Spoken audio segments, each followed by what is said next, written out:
สูงค่ากับสองแรกไหมสูงมือข้างเหลียวในแทงข้างหนึ่งก็ยิบโพงนี่ค่ะเนาะยิบโทรศัพท์ค่ะก็ในไล่ไหมสูงข้างเหลียวค่ะเนาะไหมสูงตั้งเสียงค่ะวิดีโอในก็ขยมาลัดลองกามค่ะกามมี3 เปิงค่ะเนาะกาม3 เปิงในซ้ำมีสังละลายในอันที่1กามล้ำค่ะอันที่2กามขาวค่ะอันที่3กามล้ำขาวค่ะพี่น้องเขา2 ยามยินค่ะกามล้ำกามขาวและกามล้ำขาวนี่ค่ะเนาะจังชื่อว่าไปยามยินนี่ก็ถ่อมให้พอสุดค่ะเนาะอันที่1กามล้ำอันว่าเนี่ยเป็นกามอันเป็นอากุศลตั้งสิ่งตั้งหลายจึงนั้นห้องว่ากามล้ำค่ะเนาะสังชื่อว่าเฮาเฮ็ดกายกรรมวจีกรรมมโนกรรมอันเป็นอากุศลตั้งสิ่งตั้งหลายจึงนั้นชื่อว่าเป็นกามล้ำค่ะเพราะว่าเฮาคาเฮ็ดลองกามอากุศลตั้งหลายอันชื่อว่ากามล้ำน่ะอยู่ตาสีเพิ่นไหนภายหลังตั้งตายของเฮานั้นกามล้ำนั่นแหละเตวันเฮากว่าสุติทุกขติค่ะเนาะทุกขตินี่ก็มีอยู่3 ปึงค่ะเนาะนั่นก็เปลี่ยนงานร้ายสัตว์เดรัจฉานและปิกตาค่ะอันนี้เป็นทุกขติค่ะเนาะแล้วก็กามขาวค่ะกามขาวอันว่าในซ้ำเป็นกามอันเป็นกุศลค่ะเนาะการลีกุศลอันเฮาไล่เฮ็ดสร้างโดยกายกรรมวจีกรรมมโนกรรมของเฮาเนี่ยต่างสิ่งต่างหมดอันเป็นกุศลค่ะเนาะซึ่งในห้องว่ากามขาวค่ะเนาะสังเกตว่าเฮาคาเฮ็ดกามขาวกามการลีกุศลอยู่ตาสีเพิ่นในสิ่งกามขาวเนี่ยเตอ่อนเฮากว่าเกิดติสุขตินี่ค่ะเนาะสุขติก็เปลี่ยนตีกตินั่นค่ะตีซื่อสารนะคะเนาะตีสุขติในซ้ำเป็นตีละลายเนี่ยเป็นเมืองผี6 จันทร์นั่นค่ะเนาะเมืองผี6 จันทร์ในซ้ำเป็นจันทร์สังละลายเนี่ยจันทร์ที่1จันทร์นั้นอยู่ภายในเมืองกวนเฮานี่ค่ะเนาะจันทร์ที่1เป็นเมืองผีจาตุมหาราชิกานี่ค่ะเนาะอันนี้เป็นจันทร์ที่1ค่ะเนาะเป็นสุคติจันทร์ที่1ค่ะจันทร์ที่2ซ้ำเป็นดาวเต็งสานี่ค่ะเนาะเป็นสุคติจันทร์ที่2จันทร์ที่3ซ้ำเป็นยามานี่ค่ะเนาะเป็นสุคติจันทร์ที่3ค่ะสุคติจันทร์ที่4นั้นซ้ำเป็นอย่างไรข่าวบ่ลืมเนาะเป็นตุกสิตานี่ค่ะเนาะเป็นเมืองผีตุกสิตาอันนี้ห้องว่าสุคติจันทร์ที่4ค่ะจันทร์ที่5ซ้ำเป็นนิมันนรดีนี่ค่ะเนาะนิมันนรดีค่ะอันนี้เป็นจันทร์ที่5เป็นสุคติจันทร์ที่5ค่ะจันทร์ที่6ซ้ำเป็นปารานิมิตตาวสวัตตีนี่ค่ะเนาะเป็นสุคติจันทร์ที่6ค่ะเจในห้องว่าเมืองผี6 จันทร์เป็นสุคตินี่ค่ะเนาะพอเฮาเหตุการณ์ลีกุสูตานมันนี่ก็ติไลมือจันทร์ที่1จันทร์ที่2จันทร์ที่3นี่สูงขึ้นกว่านั้นขนาดเนาะมันอยู่ที่ว่าเฮาเฮ็ดการลีกุสูนำตันไหลและเฮามีเจตนาฝึกจินข่าวใส่หมอกไหลนี่ค่ะเนาะและเมื่อเฮาหลูเฮาตานั้นเฮามีการวางจิตใจเป็นจังอื่นนี่ค่ะเนาะอันนี้ก็ติไลกว่าจำหนัง6 จันทร์จิรัดมานี่ค่ะเนาะอันนี้เป็นกามขาวค่ะเย้าก็กามล้ำขาวอันว่าในซ้ำเป็นสิ่งนี้ค่ะกามล้ำขาวอันว่าในซ้ำเป็นผู้อันเอาตั้งซื้อเอาตั้งตุกค่ะตั้งซื้อก็เอาตั้งมนตั้งเกี่ยวตั้งซื้อ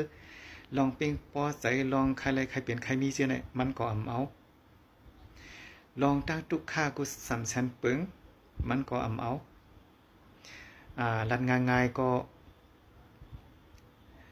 ไผเอาตั้งเกี่ยวตั้งมนตั้งซื้อมาหยอกจูห้องมันกว่านี่ก็มันเต็มกว่าไผเอาตั้งตุกค่าลองเลือดไม่คันใจจังได๋มาป้องมากล่าวมา ลัดสังติมันเนี่ยก็มันก็สนใจค่ะเป็นกวนอยู่ในเส้นทางสายกลางอันห้องชื่อว่าอุเบกขานะคะเนาะกับนั่นแหละกามลำขาวเนี่ยเป็นอุเบกขานะคะเนาะอุเบกขาเป็นเส้นทางสายกลางนั้นก็เป็นมัชฌิมาปฏิปทาเหมือนกันเนาะกับนั่นแหละ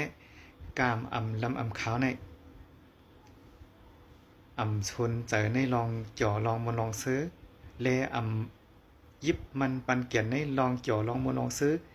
แลยิบมันในห่างพังตัวคิง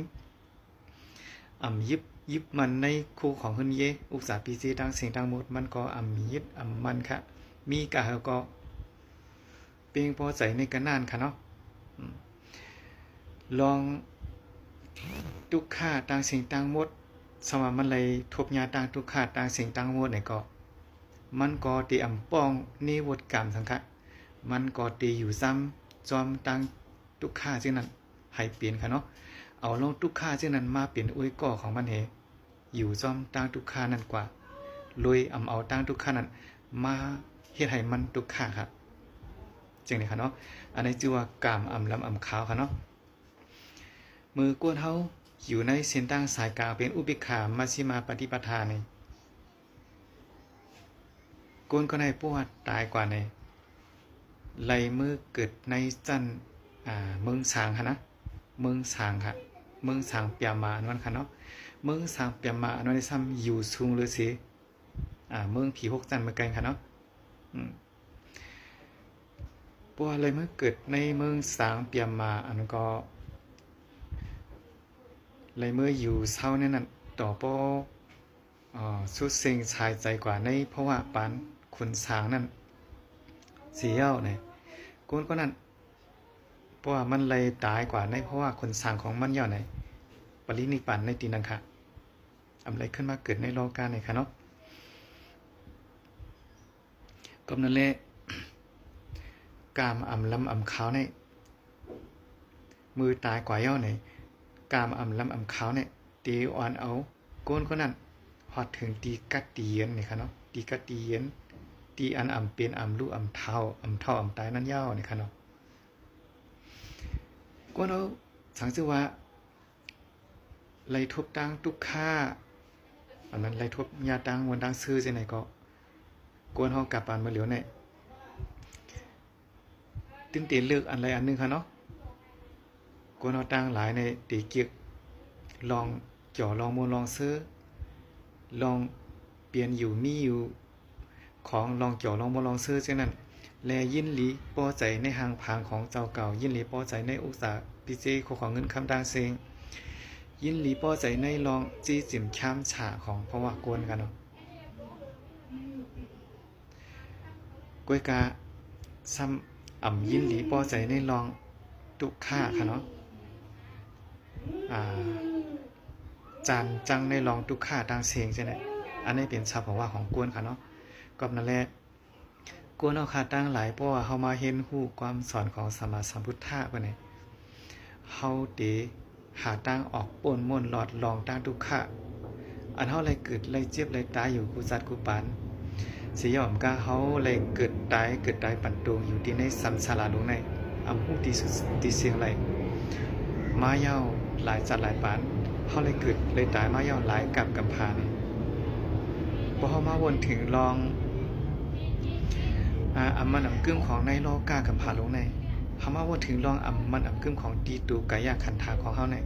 เฮามาวนถึงลองมันกึ้มของคู่ของเฮินยีเฮาต่างเสียงต่างหลายมันลีอิ่มลีมือลีจานนะคะเนาะเฮาตายกว่าจันไหนเฮามาเกิดมาในจันไหนเฮามาเฮ็ดมาสร้างกูซื้อกูลองเตรียมทุนมีเหมือนเปิ้นกูซื้อกูลองย่อนี่เฮาตายกว่าย่อ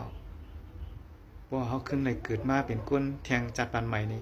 เฮาก็ได้เลยขึ้นมาเฮ็ดมาสร้างมาหามาเรียนรู้เฮ็ดสิ่งไหนใหม่